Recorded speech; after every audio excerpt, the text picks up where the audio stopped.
Posible bang traidorin ka ng taong pinakamalapit at pinagkakatiwalaan mo? 'Di ba? Hindi naman yun nangyayari. Tanong ni April sa sarili habang nakatanaw sa labas ng bintana. 6 na buwan na ang nakakalipas mula nang iniwan siya ng kanyang ina sa bahay ampunan. 7 taong gulang pa lamang si April, kaya naniniwala at umaasa siyang babalik ang kanyang ina upang tuparin ang pangako nitong babalikan siya kapag naging maayos na rin ang lahat. Hindi dumating si mama ngayon. Baka sa susunod na araw, baka busy lang siya o baka naman may nangyari sa kanya. Bulong ni April. Hindi siya nawawalan ng pag-asa na isang araw babalik ang kanyang ina. Sus, huwag kang maniwala sa mama mo. Di na yun babalik dito. Lahat ng bata dito sa bahay ampunan, iniwan na ng magulang. Wika ng batang babae na kasama ni April sa silid na iyon. Sa kabila nun, patuloy na naniniwala ang batang babae. Ilang beses niya na ring tinanong sa sarili kung ano kaya ang dahilan kung bakit siya aabandonahin ng mama niya, gayong mabait, masipag at napakamasunurin niya naman. May sarili silang apartment, may maayos na trabaho ang kanyang ina at sa pagkakaalam niya ay mayroon naman silang sapat na pera para makapamuhay ng maayos. Kaya bakit naman siya nito ipamimigay? Kung magkakaroon lang sana siya ng pagkakataon na makausap ang kanyang ina, ay gusto niya itong tanungin kung bakit siya nito iniwan. Sinikap ni April na mag-aral ng mabuti at natupad niya naman iyon. Nakagraduate siya with honors. Gusto niyang magsisi ang nanay niya sa ginawa nitong pang-iiwan sa kanya. Kumuha rin si April ng kursong interior designer at nagawa niyang makapasok sa isang sikat na kumpanya. Ang parehong kumpanya kung saan siya kumuha ng internship ng 5 buwan. Mula noon, unti-unti nang nagbago ang kanyang buhay. Iisa lamang ang naging tunay na kaibigan ni April at yon ay walang iba kung hindi si Rico. Nagkakilala sila sa bahay ampunan noong siya ay 11 taong gulang habang si Rico naman ay 13 taon. Si Rico ang naging tampulan ng tukso sa bahay ampunan pagkarating niya roon. Tahimik lamang kasi ito at palagi lamang umiiyak. Si April ang naging tagapagtanggol niya noong mga panahong iyon, dahilan para maging magkaibigan sila. Bakit ba lagi niyo nalang inaaway si Rico? 5 kayo samantalang isa lang siya. Malakas lang ang loob niyo kasi marami kayo. Tsaka ano bang ginawa niya para awayin niyo siya? Kompronta ni April sa mga batang nambubuli kay Rico. Umalis ka na dito. Huwag kang mangialam kung ayaw mong madamay. Wika naman ng isa sa mga lalaki. Ah, ganun ba? Sige, isusumbong ko na lang kayo kay Mr. Sanchez. Siguradong paparusahan niya kayo. Basta, lagot kayo kapag inaway niyo ulit si Rico. Kilala at kinatatakutan si Mr. Sanchez ng mga bata sa bahay ampunan dahil talagang istrikto ito. Ayaw niya nang may nag-aaway ng mga bata kaya pinaparusahan niya ang mga nambubuli. Agad nilayuan si Rico ng mga bata maliban kay April. Okay ka lang ba? Sinaktan ka ba nila? Nag-aalalang tanong ng batang babae. Salamat. Ako nga pala si Rico. Ikaw, anong pangalan mo? Ah, ako naman si April. Bago ka lang ba dito? Oo, 1 linggo pa lang ako dito pero di rin naman ako magtatagal dahil babalikan ako ng lola ko. Ah, sigurado ka ba? Tanong ni April. Alam niyang hindi lahat ng matanda ay tumutupad sa pangako nito. Oo, sigurado ako. Pumunta siya sa ospital para magpagamot kaya dito niya muna ako iniwan. Kapag magaling na si Lola, kukunin niya ako dito. Mabuti naman kung ganun. Yung nanay ko kasi, nangako na babalikan ako rito pero 4 na taon na akong naghihintay sa kanya. Baka naman may nangyari sa kanya. Wika ni Rico habang nakatingin kay April. Hindi ko alam. Siguro mas mabuting isipin na may nangyari sa kanya kaysa naman isipin na sinadya niya akong iwanan dito. Paglaki ko, hahanapin ko si mama. Tatanungin ko siya kung ano ba talaga ang tunay na nangyari. Buti ka pa nga dahil nakilala mo ang mama mo. Samantalang ako, hindi ko na nakilala si mama at papa. Namatay sila sa aksidente, kaya mula nun, si Lola na ang kumupkup sa akin. Wala na kaming ibang kamag-anak na malalapitan. Nakakalungkot naman pala yung kwento mo, Rico. Kahit naman ako, hindi ko inakala na magagawa akong iwanan ng sarili kong ina. Kaming dalawa na lang ang magkasama sa buhay. Hanggang dumating yung si Aaron. Lagi silang magkasama at magkausap ni mama. Pero hindi naman ako nagagalit. Hindi rin ako nagrereklamo. Handa akong tiisin ang lahat, makasama ko lang si mama. Naluluhang sambit ni April. Kaya nga, ipinangako ko sa sarili ko na pagbubutihin ko ang buhay ko para mahanap at mabalikan ko si mama. Yun na lang talagang nagpapalakas sa loob ko. Mula noon, naging malapit si April at Rico sa isa't isa. Lagi silang magkasama. Hindi na muli pang bumalik ang lola ni Rico dahil pumanaw na ito habang nagpapagamot sa ospital. Sa paglipas ng mga taon, magkasama pa rin si Rico at April. Sinuportahan nilang isa't isa sa bawat problema ng kanilang kinakaharap. Naunang graduate si Rico sa bahay ampunan. Iniwan niya si April doon ng 2 taon. Maaari lamang siyang dumalaw tuwing Sabado at Linggo. Naging ganoon ang buhay nila hanggang makagraduate na din si April. Hindi naman gaanong magkalayo ang kanilang tirahan kaya madalas pa rin silang magkita. Sa araw ng ika-25 taong kaarawan ni April, nakatakda silang magkita ni Rico. Tamang-tama, nag-day off siya para sa araw na iyon. Habang nag-aalmusal sa April, nakatanggap siya ng tawag mula sa hindi kilalang numero. Hello? Sino to? Bungad ni April sa kausap. Good morning, Miss April. This is Alicia from Aphrodite Cosmetic Salon. As a regular customer, mayroon kaming ino-offer na birthday promo. Free na po ang isa sa mga services na mapipili nyo. Valid naman po ang promo this week. Wow! Thank you, Alicia. Ngayon ko lang nalaman na may ino-offer pala kayong ganito. 2 years na akong regular customer sa salon, pero ngayon ko lang to nalaman. Abot tengang ngiti ni April dahil natutuwa siyang makatanggap ng ganoong promo.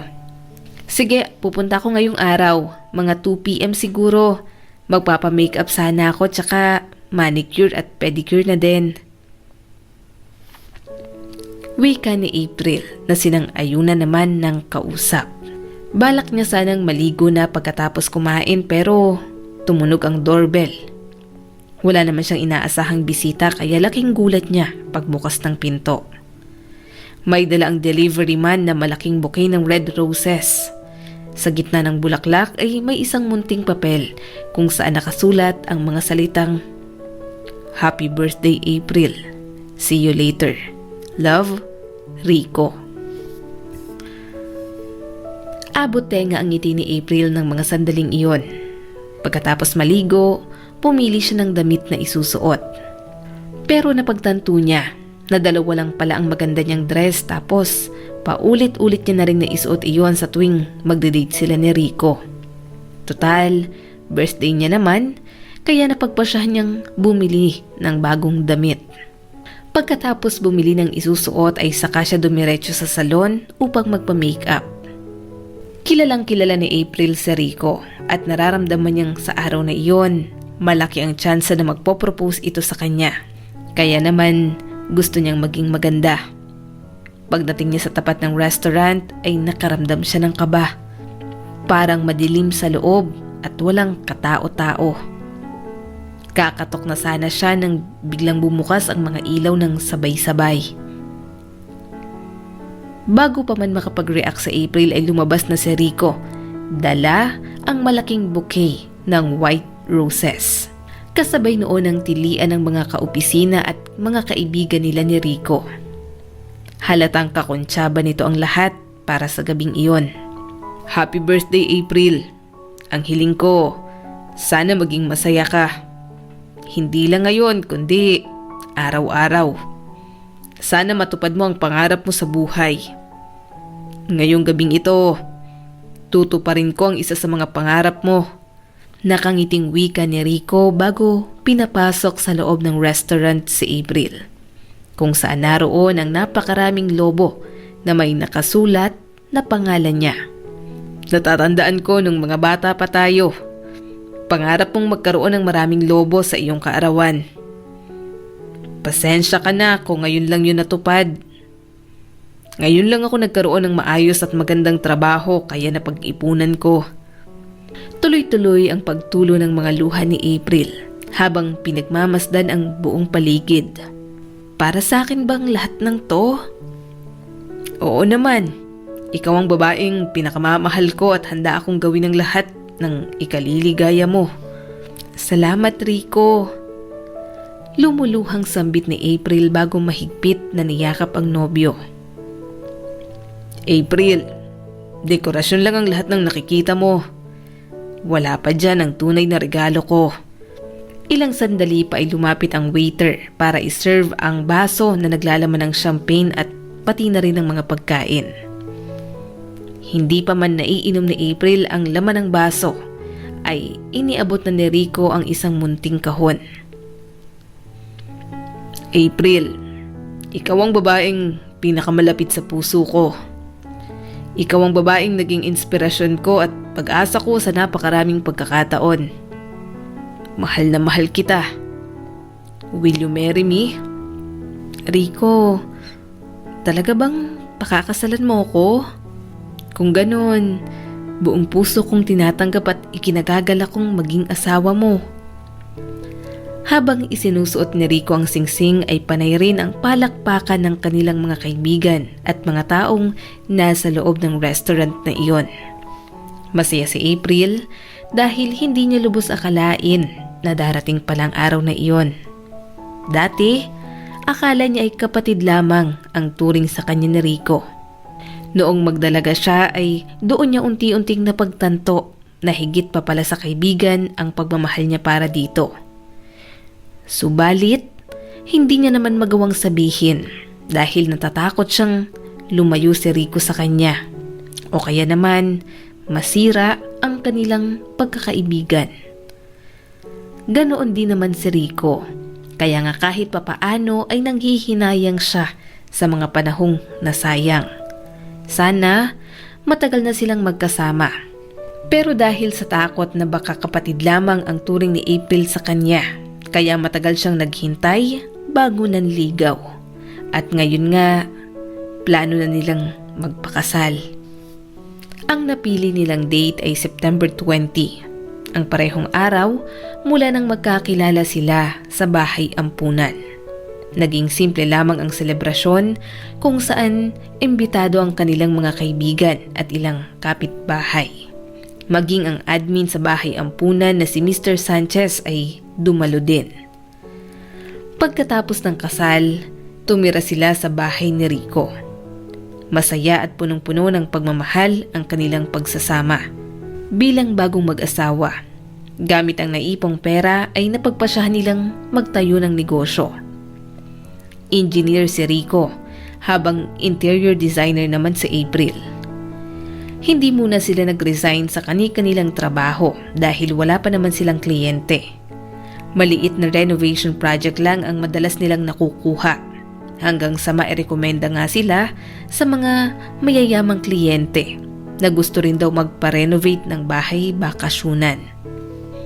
Dahil sa dami ng dapat asikasuhin, napagpasyahan nilang mag-resign na sa trabaho upang mas mapaglaanan ng oras ang negosyo at mga proyekto na dumarating sa kanila.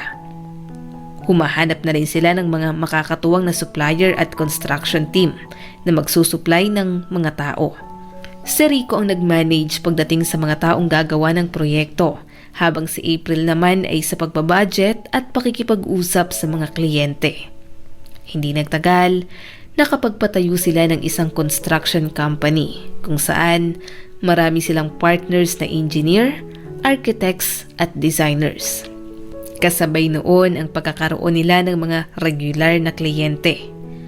Nakakapagpundar na din si April at Rico ng mga property at nakakapamasyal sa iba't ibang lugar nang hindi gaanong namomroblema sa pera.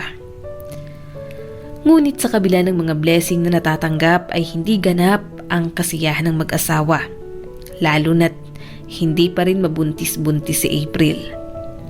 Panay ang bisita nila sa mga doktor pero walang magandang resulta. Ayon kay Rico, okay lang naman kahit hindi pa sila magkaanak. Tutal, hindi pa rin naman ganon ka-stable ang negosyo. Tumatango-tango lamang si April, pero ang totoo, gustong-gusto niya ng magkaanak para masabi niyang buo ang kanilang pamilya. Regular siyang bumibisita sa mga doktor at maging si Rico ay pinipilit niya na ring sumailalim sa medical examinations upang masiguro na wala talaga silang problema. Rico, parang awa mo na. Sumama ka sa akin sa clinic para makuhaan ka ng sample. Gusto kong malaman kung may baog ba sa ating dalawa. April, huwag kang mag-alala. Magkakaroon tayo ng anak. Siguro hindi pa talaga ito ang tamang panahon. Hindi ko lang maintindihan kung bakit paulit-ulit natin itong ginagawa. Ilang doktor na bang pinuntahan natin? At lahat sila, ang sabi, wala daw tayong problema. Pero sige, kung yan ang gusto mo, pupunta ako sa Miyerkules para magpa-check up at gagawin ko kung ano ang dapat. Salamat, Rico. Pasensya ka na kung napapraning ako. Gusto ko lang talagang magkaanak. Siya nga pala, saan mo gustong magbakasyon? Ako nang mag-aasikaso. Nakangiting wika ni April habang nakahawak sa braso ng asawa. Malapit nang sumapit ang kaarawan ni Rico, kaya naman gusto nilang magpahinga muna kahit ilang araw. Kung hindi man sa tabing dagat, ay gusto sana nilang subukan na umakyat naman ang bundok. Nang sa gayon, marelax naman ang kanilang isip. Subalit, bago pa sumapit ang kaarawan ni Rico ay nakatanggap sila ng hindi inaasahang balita. Habang nasa biyahe pa uwi ay pinag-uusapan nila ang mga lugar na pwede nilang puntahan. Hindi pa rin sila makapag-decide kung sa dagat o sa bundok pupunta. Ayon kay April, mas gusto niya sa dagat dahil matagal na siyang hindi nakakapagbakasyon roon. Ayon naman kay Rico, mas maganda kung sa bundok dahil mas tahimik at relax. Yun nga lang, nakakapagod ang pag-akyat. Ngunit hindi na nila natapos ang usapang iyon dahil sa isang iglap, nagpagulong-gulong ang sinasakyan nilang kotse. Nang magkamalay si Rico, nakaratay na siya sa kama ng ospital. Sa tabi niya ay naroon naman ang isang lalaki na nakabalot ng benda ang kalahati ng katawan. Buti, gising ka na. Nakangiting wika ng lalaki sa kanya. Nasaan ang asawa ko? Mahinang tugon ni Rico. Hindi ko alam kung nasaan ang asawa mo pero huwag kang mag-alala. Sasabihin naman sa'yo ng doktor ang lahat. Ilang sandali pa ay dumating na nga ang doktor. Ako nga pala si Dr. Castillo. Tatandaan mo bang iyong pangalan? Opo, Dok. Ako si Rico. Kung ganon, anong apelyido mo? Gonzales, Dok. Nasaan ang asawa ko? Anong nangyari sa kanya? Naroon siya sa kabilang ward. Kung tatandaan mo, na-aksidente kayo. Pareho na kayong ligtas kaya huwag kang mag-alala. Mabuti naman, Dok, kung ganun. Pwede ko na ba siyang bisitahin? Nagkatinginan ang doktor at nurse bago sumagot. O sige, pero hindi ka pwedeng magtagal doon. Mahinang wika ng doktor na may halong pag-aalala. Napangiti ang nurse. Babalik na lang ako maya-maya. Kukuha ako ng wheelchair. Hindi ba pwedeng mapwersa yung katawan mo sa paglalakad? Sa isip-isip ni Rico, sa car accident nasawi ang kanyang mga magulang. Kaya kahit papaano, maswerte pa rin siya dahil nakaligtas siya sa trahedyang iyon. Pagbalik ng nurse, pinaalalahanan siya nitong may tahi ang kanyang binti kaya hindi pa siya pwedeng maglakad o tumayo ng mag-isa. Pagpasok sa kabilang ward, si April lamang ang pasyenteng naroon. May mga nakakabit sa parehong braso nito at mayroon ding nakapasok na tube sa bibig ni April. Napaluha agad si Rico nang makita ang kalagayan ng asawa. Nurse, anong nangyari sa asawa ko? Ano talagang kondisyon niya ngayon? Huwag po kayong mag-alala. Sa susunod na linggo, magiging maayos na rin ang lahat. Baka nga sa mga susunod na araw, tanggalin na yung tubo sa kanyang lalamunan. May spinal injury ang asawa nyo. At sa kasalukuyan, pinag-aaralan ng mga doktor kung ano ang pinakamagandang gawin para sa ikabubuti ng pasyente. Ang pinakamahalaga sa ngayon ay yung magkamalay siya. Anong ibig mong sabihin na may spinal injury si April? Bakit walang nabanggit ang doktor kanina? Ibig bang sabihin, paralisado ng asawa ko? May magagawa pa bang doktor? Gagaling pa ba siya? Sunod-sunod na tanong ni Rico. Pasensya na po pero hindi ko masasagot ang mga katanungan nyo ngayon. Pero huwag kang mag-alala. May MRI schedule ang asawa mo at sa pagkakaalam ko, ang chief neurosurgeon mismo ang mag-aasikaso sa kanya. Siya na rin ang magbibigay ng final diagnosis. Pero sa akin, sa ngayon, ang masasabi ko, malaki ang posibilidad na sumailalim siya sa spinal surgery. Sa ganitong sitwasyon, ang magagawa na lang natin ay ang maghintay at magdasal na maging maayos rin ang lahat. Kadalasan, taon talagang binibilang bago tuluyang makarecover ang pasyente. Salamat sa pagsasabi mo ng totoo. Wika ni Rico sa nurse habang nakapako ang tingin sa nakaratay na asawa.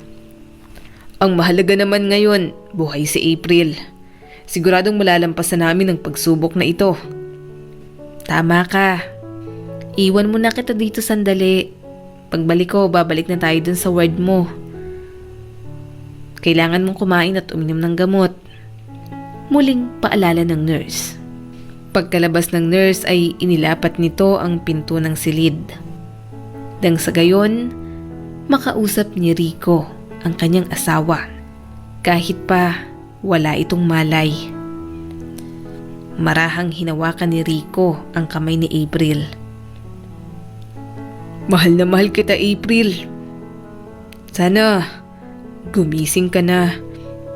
Hindi ko kayang mabuhay nang wala ka. Alam mo naman yun, 'di ba? Malalampasan natin ang pagsubok na 'to. Lumuluhang sabi ni Rico. Gumising ka lang, April. Gagawin ko ang lahat para makapagsimula tayong muli. Parang awa mo na. Nang mga sandaling iyon, naramdaman ni Rico na gumalaw ang daliri ni April. Sakto namang pumasok ang nurse. Nurse, gumalaw ang daliri ng asawa ko. Sigurado ka ba? Gulat na tanong ng nurse. Kasabay noon, narinig nila ang mahinang ungol ni April. Agad tumakbo ang nurse palabas ng silid na iyon upang tawagin ang doktor. Makaraan lamang ang ilang minuto, 3 doktor at 2 nurse na ang nag-aasikaso kay April. Mabilis at malakas ang tibok ng puso ni Rico habang pinagmamasdan ang kanyang asawa. Magkahalong kaba at tuwa ang kanyang nararamdaman ng mga oras na iyon. Sa ngayon, nagpapasalamat kami dahil unti-unti nang nagkakamalay ang pasyente. Pero hindi pa rin natin masabi kung ano talaga ang kanyang kalagayan. Maraming pagsusuri pa ang gagawin ng mga espesyalista kaya magdasal tayo na magiging okay din ang lahat. Wika ni Dr. Castillo. Ang magiging tanong ko lang sa'yo, Mr. Gonzales, willing ka bang suportahan at tanggapin kung ano man ang resulta o sasabihin naming mga doktor sa'yo? Opo, Dok. Mahal na mahal ko ang asawa ko at handa akong tulungan siya na muling mabuhay ng normal katulad ng dati. Hindi ko siya iiwan kahit na anong resulta. Wika ni Rico sa doktor. Mabuti naman kung ganon. Maswerte ang asawa mo, Mr. Gonzales. Magtiwala lang tayo. Hindi magiging madali ang proseso pero gagawin namin ang lahat ng aming makakaya. Wika ng doktor bago tinapik si Rico sa balikat. Mula pagkabata ay marami ng hirap at pagsubok na pinagdaanan si Rico. Pero ngayon ang kinatatakutan niya sa lahat. Ang mawala ang taong pinakamamahal at pinakamalapit sa puso niya. Gusto niyang umiyak at sumigaw pero ayaw niyang magpakita ng kahinaan, lalo na kay April. Gusto niyang iparamdam dito na kakayanin nila ang lahat ng pagsubok. Gusto kong iparamdam kay April na nandito lang ako sa tabi niya at hindi ko siya iiwan. Kailangan ko lang hintayin ang resulta ng pagsusuri na ginawa ng doktor. Kinabukasan, pagpasok ng doktor sa ward ni Rico ay halata ang lungkot sa mukha nito. Dr. Castillo, huwag kang mag-alala. Kahit gaano kasama ang resulta, handa akong tanggapin. Wika ni Rico. Lumapit ang doktor sa kanya bago nagsalita. Paralisado na ang ibabang bahagi ng katawan ni April. Na-damage ang kanyang spinal cord. Kailangan niyang dumaan sa napakakomplikadong operasyon pero hindi kami nangangako na magiging successful iyon. Huminga muna ng malalim ang doktor bago ituloy ang sasabihin. Malaki ang posibilidad na hindi na ulit makakapaglakad ang iyong asawa. Parang sinaksak si Rico ng paulit-ulit. Hindi niya inaasahan na ganoon pala kalala ang kondisyon ni April. Wala naman siyang magawa kung hindi ang umiyak na lamang. Gusto niyang bisitahin si April pero namumugto ang kanyang mga mata dahil sa walang tigil na pag-iyak. Kaya minabuti niyang sa susunod na araw na lamang. Nang muli niyang makausap si April ay sinikap niyang ngumiti at maging masaya sa harap nito. Subalit, kilalang kilala siya ng kanyang asawa. Isa pa, alam na rin pala ni April ang tunay niyang kondisyon dahil tinapat na siya ng doktor. April, kumusta nang pakiramdam mo? Bungad na tanong ni Rico. Rico. Lumuluhang sambit ni April. Mahigpit na hinawakan ni Rico ang kanyang mga kamay. Huwag kang mag-alala. Malalampasan na rin natin ang lahat ng ito. Di ba lagi namang ganun? Basta magkasama tayo, gumagaan ang problema. Kinakaya natin. Sa tingin mo ba, gagaling pa ako? Mahinang tanong ni April habang nakatingin sa mukha ng kanyang asawa. Oo naman. Malaki ang tiwala ko sa iyo at sa mga doktor. Alam mo, marami na ang mga advanced na teknolohiya ngayon, lalo na pagdating sa panggagamot. Kaya magtiwala tayo. Hindi mo naman ako iiwan, di ba? Alam mo, Rico, siguro panahon na para hiwalayan mo ako. Ayokong mahirapan ka. Ayokong makita mo akong ganito. Ayokong sirain ang buhay mo. Pakiramdam ko, wala nang mangyayari pa sa buhay ko. Humihikbing sabi ni April habang nakatingin sa kawalan. Ano bang iniisip mo? Hinding-hindi kita iiwan. Ni minsan, hindi pumasok sa isip kong hihiwalayan ka. Kung perang iniisip mo, may ipon tayo. Mayroon tayong sapat na pera para makapamuhay ng komportable. Tsaka kahit naman ilang taon kang magpapagaling, aalagaan kita. Pagsisilbihan kita. Rico, hindi ako uupo sa wheelchair ng ilang taon lang. Buong buhay ko naka-wheelchair na ako. Ikaw ang pinaka nakakakilala sa akin kaya alam mo na ayokong kinakaawaan ako. Hindi ko kailangan ng simpatya at awa mula sa'yo. Pagmamahal mo ang kailangan ko. Ngunit, alam ko naman na hindi mo ako magagawang mahalin ng buong buo. Kaya wag mo na akong kumbinsihin pa. April, anong ibig mong sabihin? Paano kung ako ang nasa sitwasyon mo? Hihiwalayan at iiwanan mo ba ako? Napatitig si April sa mga mata ni Rico. Siyempre hindi kita iiwan. Yun naman pala. Bakit naisip mong makipaghiwalay? Hindi naman ako siraulo na iiwanan ka kung kailangan mo ko. Hindi naman ako ganong klase ng tao, April. Alam mo yan. May halong pagkainis sa tinig ni Rico. Hindi naman yun ang ibig kong sabihin. Pero alam ko rin naman na may mga pangangailangan ng lalaki. At madalas, yun rin ang nagiging dahilan kung bakit nagagawa nilang magloko. Tama ka naman, April, pero hindi naman pare-pareho ang mga lalaki. Alam kong hindi na tayo magiging katulad ng dati pero huwag kang mag-alala. Mananatili ang katapatan ko sa'yo. Tsaka, magagawa naman siguro natin yun ng paraan. Kasabay noon ang pagsilay ng mga ngiti sa labi ni Rico.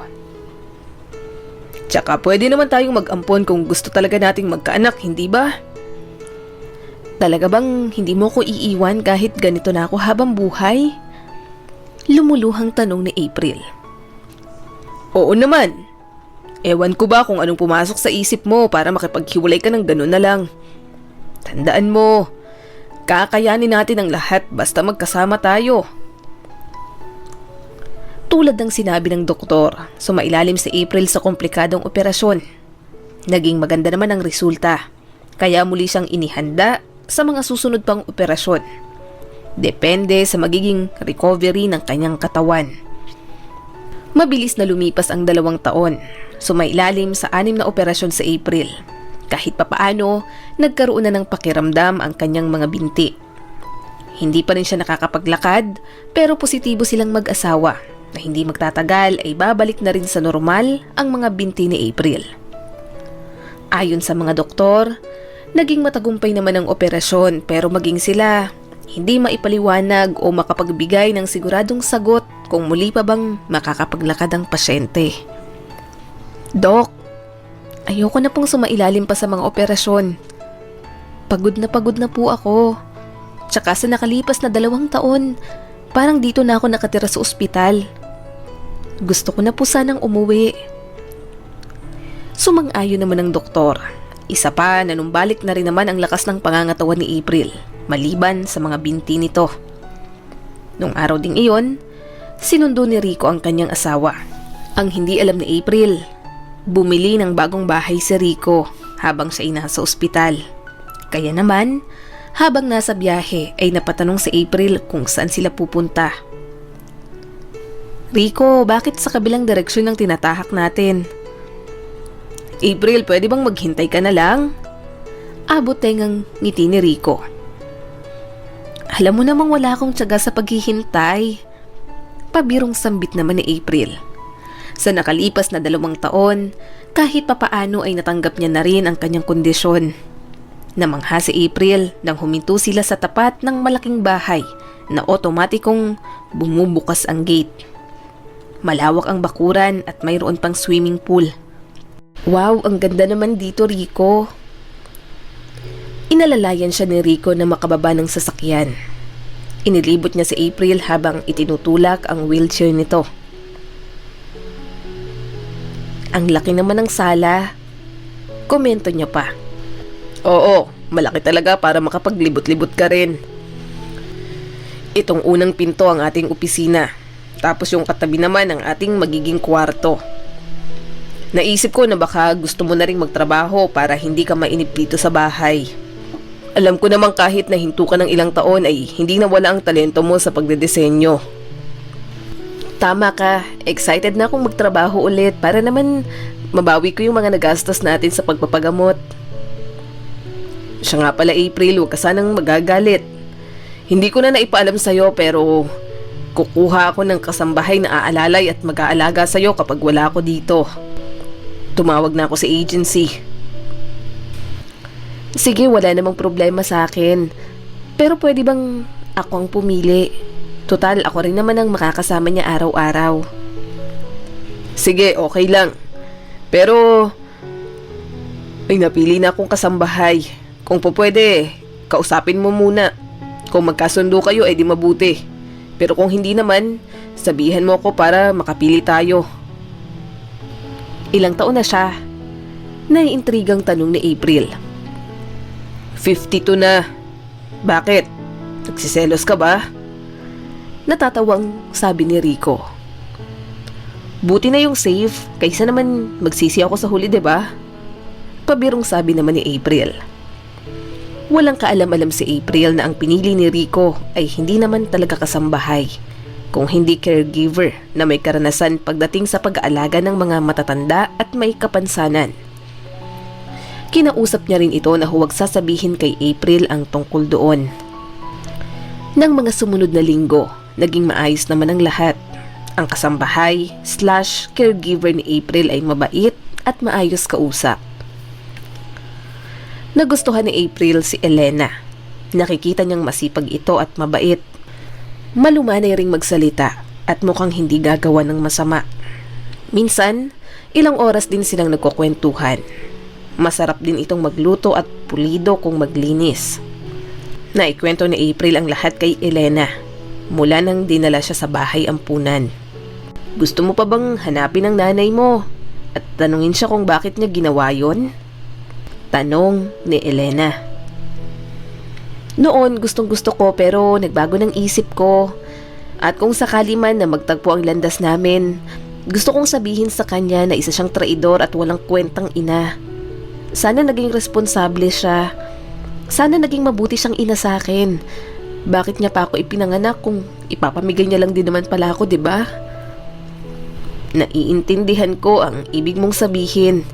Siguro, kahit naman ako ang nasa sitwasyon mo ay ganyan din ang mararamdaman ko. Baka, kung sa akin niya ginawa yun, ayaw ko na siyang makita pa. Hayaan mong ang karma na lang ang kumilos para sa'yo. Hindi ako relihiyosang tao pero naniniwala ako na may karma ang lahat ng ginagawa ng isang tao. Mahinahong sabi ni Elena. Mabilis na lumipas ang 6 na buwan mula nang umuwi si April mula sa ospital. Isang umaga, nagising siya na masama ang pakiramdam. Bakit hindi tayo pumunta sa doktor para ipa-check up yung binti mo? Nag-aalalang sabi ni Elena. Para san pa? Ginawa na nila ang lahat pero ganito pa rin ako.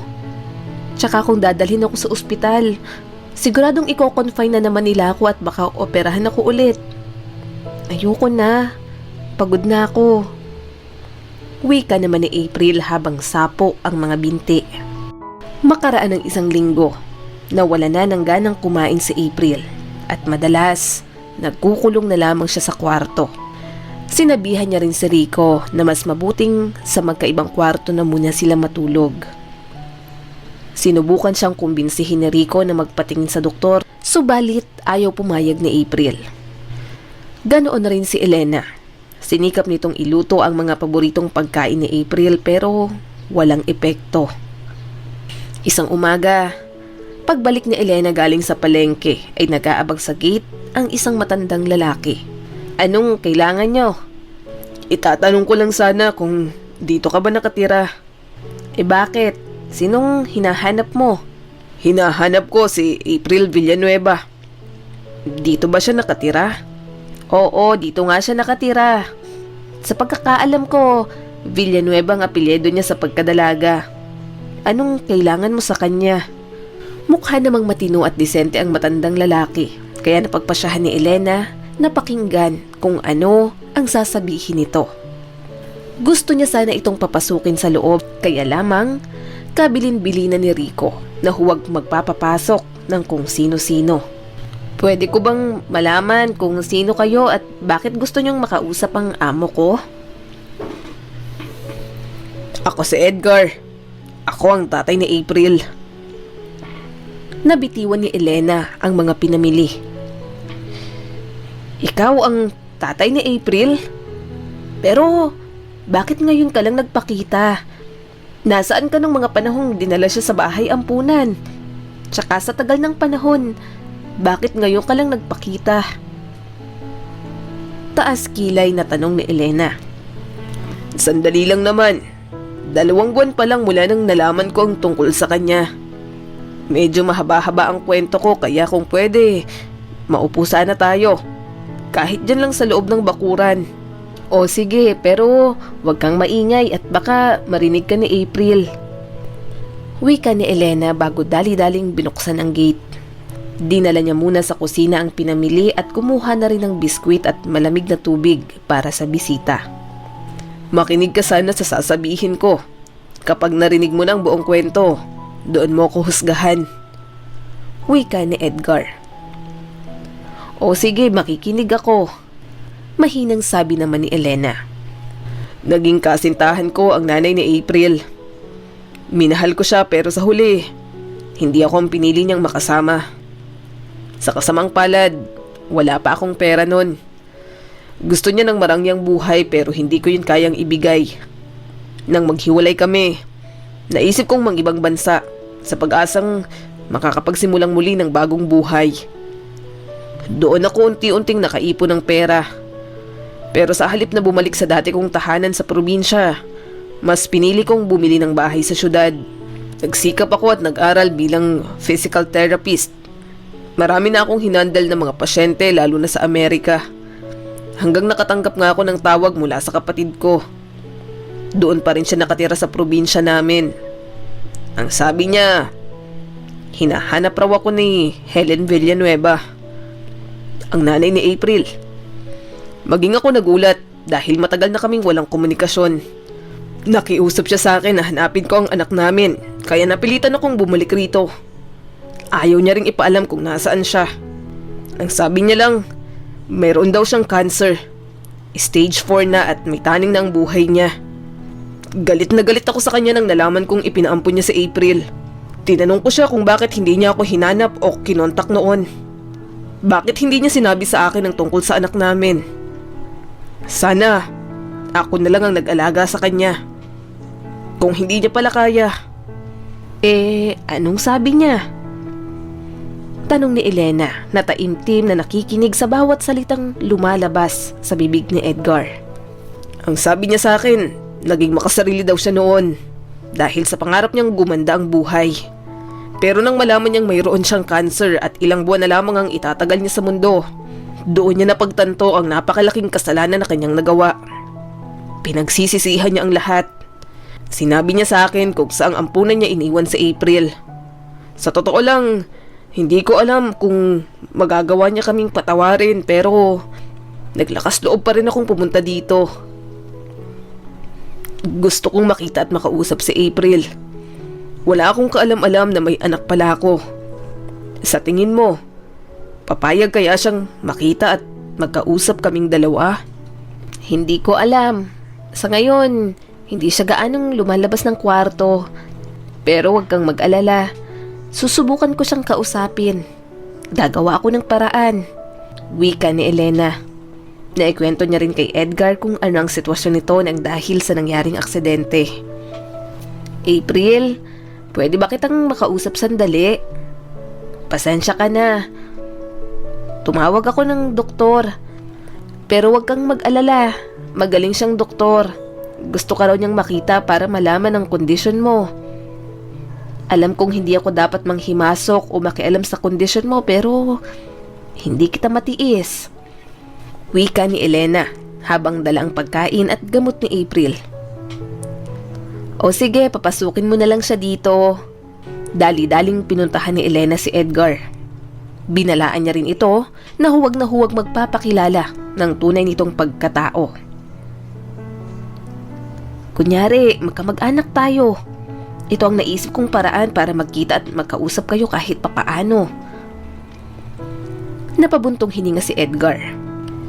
Hindi niya akalain na ganoon ang mangyayari, kaya sinunod niya na lamang ang sinabi ni Elena. Parang kinurot ang puso ni Edgar nang makita ang kondisyon ng kaisa-isa niyang anak. Ilang linggo ka ng ganito. Saang parte ang pinakamasakit? Bungad na tanong niya kay April. Magdadalawang linggo na rin siguro. Sa ngayon, hindi ko na rin maigalaw yung mga braso ko at mga binti. Namamanhid na ba ang mga binti mo? Medyo namamanhid na pero ramdam ko yung sobrang sakit lalo na rito sa bandang puwet. Nabanggit sa akin ng doktor ang posibleng pagkakaroon ng tumor pero ayaw ko nang magpa-opera. Napapagod na akong magpabalik-balik sa ospital. Sinubukan mo bang tumayo o humakbang? Oo, sinubukan ko. Pero sa tulong ni Ate Elena. Kaya lang ngayon, hindi ko na magawa dahil sa sobrang sakit. Sinuri ni Edgar ang likod at binti ni April sa loob ng 20 minuto. Sa tingin ko, matutulungan kita. Pero yun ay kung magtitiwala ka sa akin. Magagawa mong makapaglakad ulit. Sigurado po kayo? Naluluhang tanong ni April. Oo, sigurado ako. Kailangan mong sumailalim sa espesyal na training at exercise, kasabay ng pag-inom ng gamot at pati na rin ng chiropractic massage. Kalakip noon ang tiyaga at pagkain mo ng masusustansyang pagkain. Pasensya na pero hindi pa rin talaga ako makapaniwala. Sabi ng doktor, wala na akong pag-asa. Ano nga palang pangalan nyo? Hindi nyo ba ako niloloko? Talaga bang manggagamot kayo? Sunod-sunod na tanong ni April. Hindi kita niloloko. Ako si Edgar at pwede mo kong i-search sa internet para makita mo na talagang may karanasan ako pagdating sa pagpapagaling ng mga pasyenteng katulad mo. Kung gusto mo, may gagawin ako sa iyo ngayon para kahit papano maramdaman mo ang kaunting pagbabago sa iyong mga binti. Yun ay kung may tiwala ka sa akin. O sige, pahayag ako. Total, wala na rin namang mawawala sa akin. May pinisil si Edgar sa kanyang mga binti dahilan para makiliti siya. Matagal niya nang hindi nararamdaman ang ganoon, kaya agad siyang humanga sa kakayahan nito. Babalik na lang ako bukas ng umaga. Nakangiting sambit ni Edgar bago lumabas ng kwarto ni April. Elena, aalis na ako. Huwag kang mag-alala. Wala akong balak sabihin kay April ang lahat. Gusto ko muna siyang makapaglakad at pagkatapos nun, baka magkaroon na ako ng lakas ng loob. Salamat dahil binigyan mo ng pag-asa ang alaga ko. Nakangiting sambit ni Elena. Salamat rin dahil may malasakit ka sa aking anak. Hindi lahat ay katulad mo. Wika ni Edgar bago naglakad papalabas ng bahay na iyon. Ate Elena, may ipapakiusap sana ako sa inyo. Pwede bang wag mo munang sabihin kay Rico ang tungkol sa pagpapagamot ko? Ayaw ko siyang paasahin hanggang wala pang magandang resulta. Sige, kung yun ang gusto mo. Basta sabihin mo lang kung ano ang maitutulong ko para mapabilis ang recovery mo. Nang sumunod na araw ay bumalik nga si Edgar. Minasahin niya ang binti ni April kasabay ang ilang exercise. Pinagbawalan niya si April na tumayo o maglakad ng mag-isa. Magandang resulta ang kailangan natin, April. Pasasaan ba't makakapaglakad ka rin? Maghintay ka lang. Unti-unti mong makikita ang resulta sa mga susunod na buwan. Pero kung papwerasahin mo ang sarili mo, baka sa halip na gumaling ka ay lalo lang lumala ang kondisyon mo. Sige po, mahinang tugon ni April. Siya nga pala, Lunes hanggang Biyernes lang kayo pwedeng pumunta dito. Nandito ang asawa ko ng Sabado at Linggo. Ayaw ko muna sadang ipaalam sa kanya ang tungkol sa ginagawa kong pagpapagamot. Mabilis na lumipas ang 2 linggo. Unti-unti nang nawawala ang sakit sa braso at mga binti ni April. Kahit papaano, naiigalaw niya ang mga iyon nang hindi nahihirapan. Masaya si April sa resulta pero hindi siya lubusang masaya. Dahil palaging late nang umuuwi si Rico.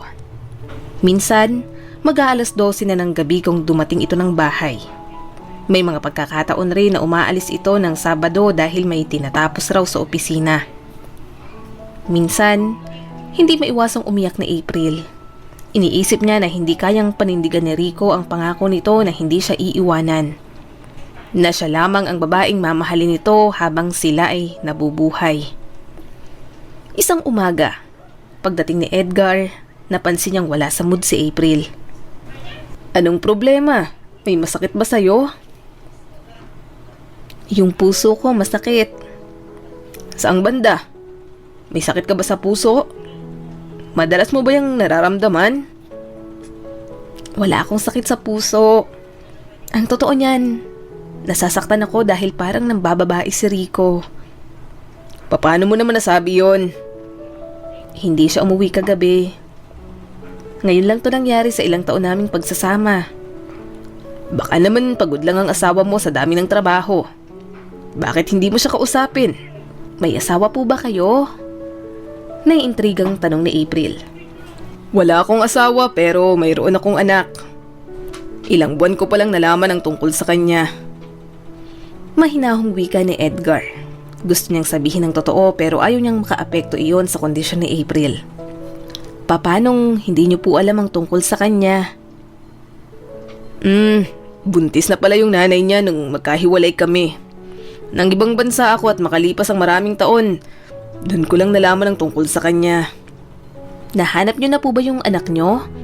Dapat po siguro magpakilala kayo sa kanya. Gusto ko rin sana kaya lang natatakot ako. Nahanap ko na siya. Ay nako, wag po kayong matakot. Ako nga, hindi ko alam kung sinong tatay ko. Tsaka kung darating man yung araw nakakatok ang tatay ko sa pintuan, talagang matutuwa ako. Yayakapin ko siya ng mahigpit.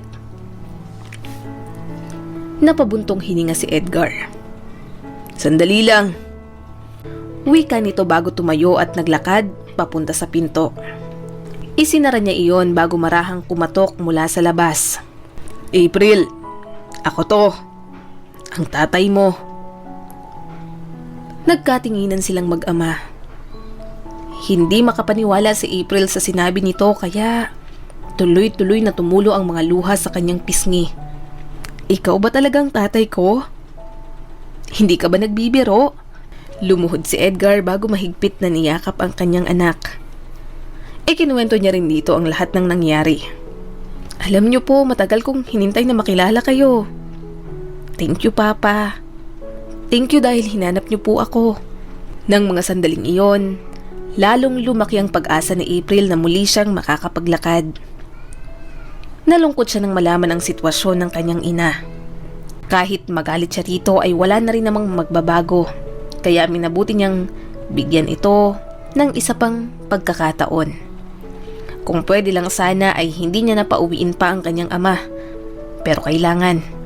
Sa halip, sa gabi, nagtatawagan nilang sila para magkwentuhan. Gustong-gusto nang sabihin ni April kay Rico ang magandang balita. Kaya lamang, lagi itong ginagabi kong umuwi. At agad na ring natutulog sa kabilang kwarto. Isang gabi, pagkarating ni Rico ay inaasahan niyang tulog na si April. Kaya laking gulat niya nang marinig na may kausap ito. Idinikit ni Rico ang tainga sa pinto ng kwarto nito para mas marinig kung ano ang pinag-uusapan ng dalawa. Mabuti na lang at dumating ka sa buhay ko. Ginawa ko ang lahat para bumuti ang pakiramdam mo. Pupunta ako dyan bukas. May bibilhin lang ako bukas kaya mga 11:00 na ako makakarating dyan. Napagtanto ni Rico na may ka-video call si April at hindi siya makapaniwala sa naririnig. Lalo na kung ano ang naging tugon ng kanyang asawa. Ingat ka sa biyahe. Sige na, matutulog na ako. Magkita na lang tayo bukas. Hindi maiwasang magalit ni Rico. Inisip niya na baka pasyente o doktor sa ospital ang kausap ng kanyang asawa. Nakuha pa nitong magkaroon ng kabit. Siguro nagpapanggap lang ito na may sakit para hindi sila tabing matulog. Baka alam rin ni Elena ang nangyayari. Gusto niyang kumprontahin ang asawa pero mas pinili niyang pumunta sa kusina at uminom ng alak. Hindi niya lubos na maintindihan kung papaano siya nagawang lokohin ni April ng ganoon. Pagpasok niya sa kwarto, mahimbing nang natutulog si April. Gigisingin ko ba siya? Bulong niya sa sarili. Ilang minuto rin siya nag-isip bago napagpasyahang mas maganda siguro kung hulihin niya ito sa akto. Ilang minuto rin siyang nag-isip bago napagpasyahang mas maganda siguro kung huhulihin niya ito sa akto.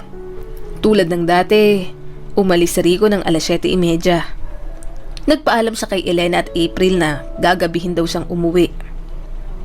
Sabay kumain ng almusal si Elena at April bandang 9:00 ng umaga. Ate Elena, bakit para yatang masaya ka ngayon? May magandang balita ba? Wala naman, maganda lang ang gising ko. Ngumiti lang si April pero ilang sandali pa, umamin na rin si Elena. Alam mo, may gusto ako sa papa mo. Kaya lang nahihiya ako sa kanya. Tsaka, papaano kung may iba na siyang mahal? Huwag kang mag-alala. Ako nang bahalang magtanong sa kanya mamaya. Nakangising sabi ni April. Kahit papaano, nakakatayo na siya ng mag-isa pero hindi pa rin magawang humakbang. Gayun pa man, magandang sinyalis iyon na talagang makakapaglakad siya ulit. Pagkarating ni Edgar, minasahin niya na agad ang mga binti ni April. Kinapaka pa niya ulit ang likod at binti nito habang si Elena ay nagluluto sa kusina.